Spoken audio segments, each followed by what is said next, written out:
Hi అండి, welcome to Navya Swami's kitchen. ముందుగా తెలుగువారందరికీ శ్రీ క్రోధినామ ఉగాది శుభాకాంక్షలు. ఉగాది అంటే మన తెలుగువారి అందరి పెద్ద పండగ కదా. ఉగాది పచ్చడి తయారీ విధానం అయితే చూద్దాము. ముందుగా కావలసిన పదార్థాలు: ఒక పెద్ద నిమ్మకాయ సైజ్ అంతా చింతపండు, అలాగే బెల్లము, మామిడికాయ, అరటికాయ, కొద్దిగా సాల్ట్, కొద్దిగా కారం, ఇంకా వేపపూత అన్నమాట. ముందుగా అయితే ఒక పెద్ద బౌల్ పెట్టుకొని అందులో మనం ముందుగా నానబెట్టుకున్న చింతపండు గుజ్జునైతే వేసుకోవాలి. వాటర్ బాగా అవసరం లేదు, చింతపండు రసం కొంచెం వేసుకోవాలన్నమాట. ఒక కప్పు సుమారుగా వేసుకోవాలి. తర్వాత ఇందులో బెల్లం వేసి కరిగించుకోవాలి. బెల్లం వేసి కలుపుకున్న తర్వాత ఇందులో అరటికాయ ముక్కలను కట్ చేసి వేసుకోవాలి. అరటికాయ ముక్కలు వేసుకోవడం వల్ల చిక్కదనం వస్తుందన్నమాట.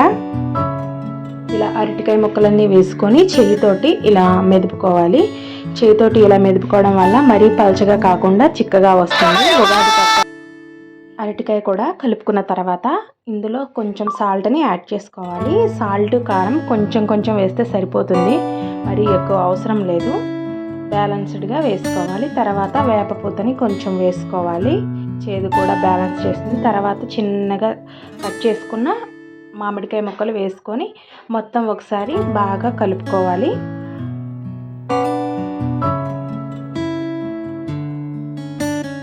బాగా కలుపుకున్న తర్వాత ఇప్పుడు దీనిని వేరే గిన్నెలోకి వేసుకొని సర్వ్ చేసుకోవడమే. అంతేనండి, మన తెలుగువారి ఉగాది పచ్చడి అయితే రెడీ అయిపోతుంది. చాలా చాలా బాగుంటుంది. ఇది సింపుల్ మెథడ్ అన్నమాట. ఒకసారి ట్రై చేయండి. మన వీడియోస్ నచ్చితే లైక్ చేయండి, షేర్ చేయండి, సబ్స్క్రైబ్ చేయండి. Thanks for watching this video. Bye friends.